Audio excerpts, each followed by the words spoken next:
After 60, time starts to feel different. It's not just hours and days anymore. It's energy, it's focus, it's the quiet moments that truly matter. You begin to realize that your time is no longer something you can afford to give away carelessly.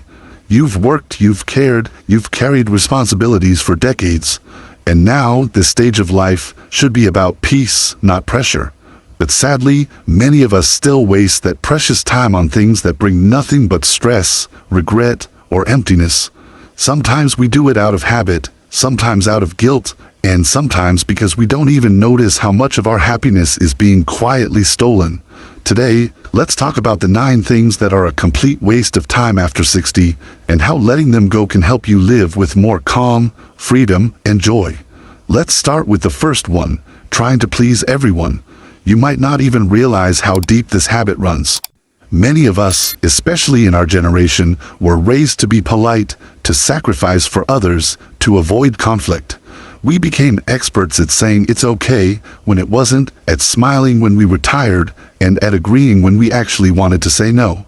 And for years, maybe that felt like the right thing to do, because it kept peace in the family, or helped us keep friends, or avoided arguments. But as the years pass, this endless effort to please others slowly becomes a heavy chain. I remember a woman named Linda, 68, who spent her whole life being the dependable one. She looked after her parents, then her children, and even after retirement, she was still the first to volunteer, the first to say yes. But deep down, she was exhausted. One day, she skipped a family dinner for the first time, simply because she didn't feel like going. And she told me later, that evening, sitting alone with a cup of tea, was the first moment she had truly felt peace in years. The world didn't fall apart. Her family survived without her for one evening. And she realized something powerful. People respect you more when you respect yourself. At this age, your energy is sacred. You no longer need to earn love or approval through sacrifice. The people who truly care about you won't disappear if you set boundaries. The truth is, trying to please everyone is not kindness. It's a slow way of disappearing. And after 60, you deserve to show up for yourself just as much as you've shown up for everyone else all these years. Now, let's continue with something even more subtle, worrying about the past. We all carry our own version of, if only. If only I had saved more. If only I had said yes to that job. If only I had treated someone differently. Regret has a way of sneaking into quiet moments, often when we're alone at night, or flipping through old photos, or hearing a song from our younger years. But here's the truth that many people learn too late.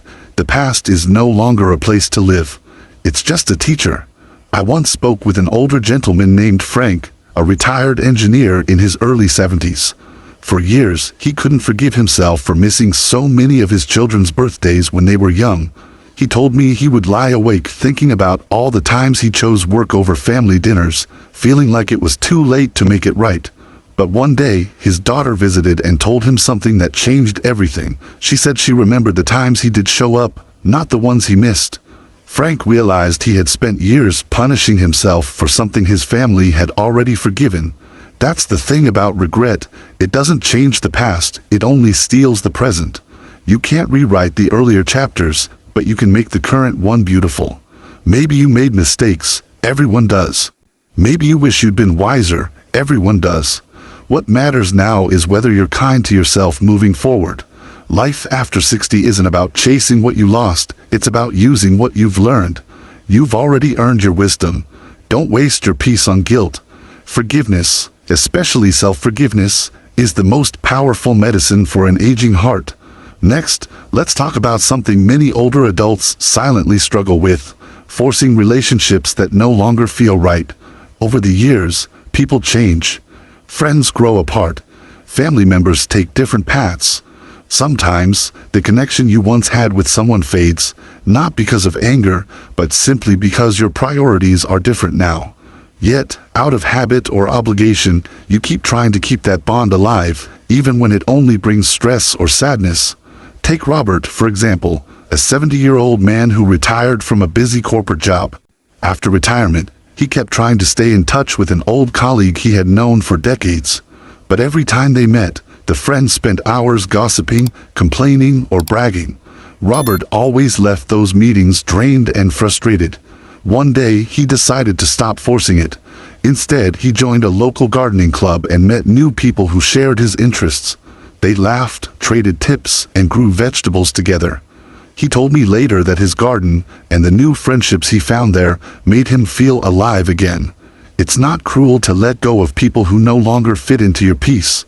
You're not abandoning anyone, you're simply making space for relationships that nourish you instead of exhausting you.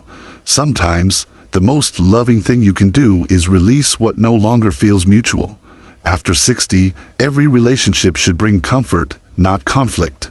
Choose people who listen, who laugh with you, who bring calm into your days. Because at this age, peace is the truest form of love. Then we come to one of the biggest thieves of happiness, comparing yourself to others. In a world full of social media and constant images of perfect lives, comparison has become almost automatic.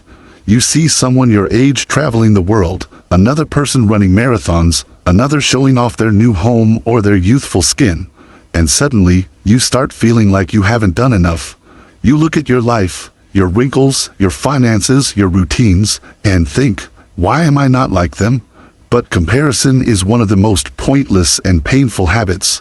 Life isn't a race, it's a collection of stories, each one different. Some people retire early and travel, others take care of grandchildren. Some have money, others have peace of mind. I once met a retired teacher named Susan who constantly compared herself to her friend Martha, a widow who spent her time going on cruises and posting pictures online. Susan often felt like her life was too ordinary. But one morning, sitting on her porch with her tea, listening to birds, she suddenly realized that this was what she loved: the quiet, the routine, the simplicity. She didn't need adventures across the ocean. Her joy was right in front of her, blooming quietly like the roses she tended every morning. After 60, happiness isn't about how far you travel or how much you own. It's about how deeply you feel at home within yourself. The moment you stop comparing, you start noticing what's truly beautiful in your own life. You may not have what others have, but you also don't carry their struggles. When you let go of comparison, you trade envy for gratitude, and that's when peace finally finds you. And now, let's move to something that many people fall into without realizing it: complaining about things you can't control. It's almost a habit, isn't it? You wake up, turn on the news, and there it is. Something to be upset about. The cost of living, the behavior of young people, the state of the world. Before you know it, you're shaking your head all day, telling everyone how bad things have become. It feels like you're just expressing your opinion, but over time, it shapes your whole mood. I remember sitting in a small diner one morning. Two elderly men, maybe in their late 70s, sat at the next table. One of them, Henry, spent the entire meal complaining about politics, the weather, his health, even the music playing softly in the background. The other man, Jim, listened quietly, then smiled and changed the topic to his grandkids. Henry didn't even notice, but Jim had already made a choice. He refused to spend another minute feeding negativity. Later, when they left, I overheard Jim tell the waitress that he used to complain too, until he realized it made him bitter, not better. That story stayed with me because it shows how complaining doesn't change anything. It just keeps you stuck. When you focus too much on what's wrong, you stop seeing what's right. You stop noticing the sunlight, the laughter of children, the smell of coffee in the morning. The truth is, life will always have unfairness, but how you respond to it is what defines your peace. When you stop complaining, you don't become blind, you become free. You start using your energy to do small, meaningful things instead, taking a walk, calling a friend, learning something new. The world may not change, but your world does. Let's continue where we left off, complaining about things you can't control. You see, when you reach your 60s or 70s, you start to understand that peace doesn't come from fixing the world, but from managing your reactions to it. There will always be things beyond your reach, the decisions of others, the behavior of strangers, or the constant changes in society. But every time you complain about those things, you hand over your energy to them. You become a spectator instead of the author of your own story. A woman named Claire once told me that after she turned 65, she made herself a promise she would stop complaining for a month. She kept a small notebook, and every time she caught herself saying something negative about her body, the weather, or her children, she wrote it down. In the first week, the pages filled quickly, but by the end of the month, there were only a few lines. She said she didn't become happier overnight, but she became calmer. Her mornings felt lighter. She noticed that the birds outside her kitchen windows sounded louder, the coffee smelled better, and the days felt less rushed. The world didn't change, she did. That's the quiet truth of aging wisely. Peace isn't given, it's practiced. When you stop wasting time on complaints, you make room for gratitude. You start to live in the present moment, not in frustration. And that single shift can turn ordinary days into deeply peaceful ones. Now, let's move on to something many kind-hearted older adults struggle with, saying yes when you mean no. For years, you might have been the person everyone could count on, the one who helped with every errand, watched the grandkids at any hour, attended every event, and fixed every small family crisis. It feels good to be needed, of course. But after a certain point, saying yes out of obligation becomes a quiet betrayal of your own needs. I remember Mary, a 67-year-old grandmother who loved her family deeply. Every week, her daughter asked her to babysit, even when she was tired or had plans of her own. She rarely said no, because she didn't want to disappoint anyone. But slowly, she began to feel resentful, not at her family, but at herself. One day, she finally told her daughter that she wanted Fridays to be her day. No babysitting, no errands, just time for herself. She spent that first Friday walking in the park, having lunch alone, and reading her favorite book at a cafe. It felt strange at first, almost selfish, but by evening she said she felt more alive than she had in years. That's what people don't tell you about saying no. It's not rejection, it's redirection. You're giving your time and energy to things that truly restore you. After 60, your body, your mind, and your spirit all need rest and joy more than ever. You've earned the right to protect your peace without apology. And if people love you sincerely, they will understand that boundaries aren't walls, they're bridges that help relationships stay healthy.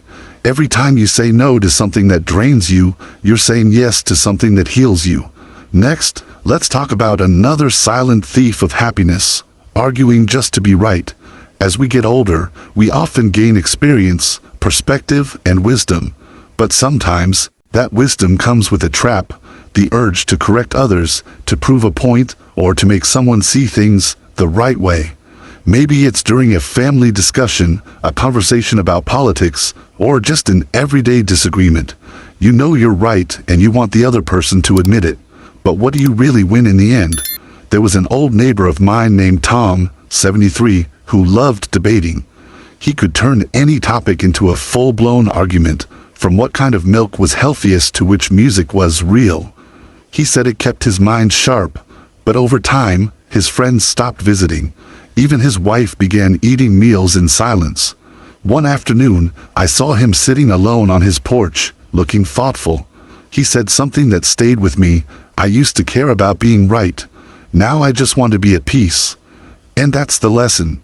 Being right might feed your ego, but staying calm feeds your soul. Arguments rarely change people, they just harden hearts. Sometimes the smartest thing you can do is to let others have their opinion and keep your peace. The older you get, the more you realize that silence can be more powerful than 1,000 words. You don't have to attend every argument you're invited to. Choose peace. It lasts longer than victory ever will. Now, let's go deeper into one that truly matters, ignoring your health. After 60, your health is not something to take for granted. It's your real wealth, your foundation for every good day ahead. Yet many people still treat their health as something secondary. They skip checkups, ignore warning signs, and tell themselves, "I'll be fine." But time is not as forgiving anymore. Small habits now can shape your next decade. Take George, for example, a 66-year-old retired truck driver. For years, he brushed off his fatigue and mild chest pain, saying it was just old age. His wife begged him to see a doctor, but he kept putting it off. One night, he had a mild heart attack. Thankfully, he survived, but it scared him enough to change. He started walking every morning, lost some weight, and began cooking healthy meals with his wife. Within months, he said he felt younger than he had in 10 years. He often told his friends, "I didn't realize how bad I felt until I started feeling good again." Your body has carried you through decades of work, love, and memories. It deserves your care now. You don't need a perfect diet or an intense gym routine. Simple things, a daily walk, stretching, balanced meals, good sleep, can do wonders. And remember, health isn't just physical, it's emotional and mental too. Stress, bitterness, and loneliness can harm you just as much as bad food. So take care of your heart in every sense. Treat your body as the home of your soul, not as a machine to push past its limits. You're not trying to live forever, you're trying to live well. Then finally, we arrive at the last one, living without gratitude. When people reach their later years, it's easy to focus on what's missing. The loved ones who are gone, the dreams that never happened, the youth that slipped away quietly. And it's true, aging comes with loss. But gratitude transforms what's left into something deeply meaningful. It doesn't erase the pain, but it softens it. I met a woman named Helen who lived alone after her husband passed. For months, she barely left the house, always saying there was nothing left to look forward to. But one morning, her granddaughter gave her a small notebook and asked her to write down 3 things she was thankful for every day. At first, Helen struggled. She wrote things like, "The weather was fine," or "had coffee." But slowly, her lists grew more detailed. The smell of rain, the laughter of my neighbor's child, the warmth of sunlight on my hands. Within a few weeks, she began smiling again. Gratitude had gently pulled her back into the present. That's the quiet miracle of gratitude. It brings color back to ordinary days. When you start paying attention to the small joys, your heart becomes lighter. You stop chasing what's missing and start celebrating what's still here. Gratitude turns your mornings into blessings and your nights into peace. It reminds you that life, even with its imperfections, is still beautiful. And as we reach the end of these 9 reminders, think about this. After 60, every minute is precious. You don't have to prove anything to anyone anymore. You don't need to please everyone, fix the past, or win every argument. You don't need to rush, to compare, or to complain about the world. You just need to live with honesty, gentleness, and awareness of what truly matters. Your peace is not something to be earned, it's something to be chosen day by day. Let go of the things that drain your spirit. Spend your time where your heart feels light. Laugh more. Rest when you need to. Forgive easily. Love quietly. And be grateful, deeply, sincerely grateful for the gift of being here right now. Because in the end, life after 60 isn't about how much time you have left. It's about how beautifully you use the time that's still yours.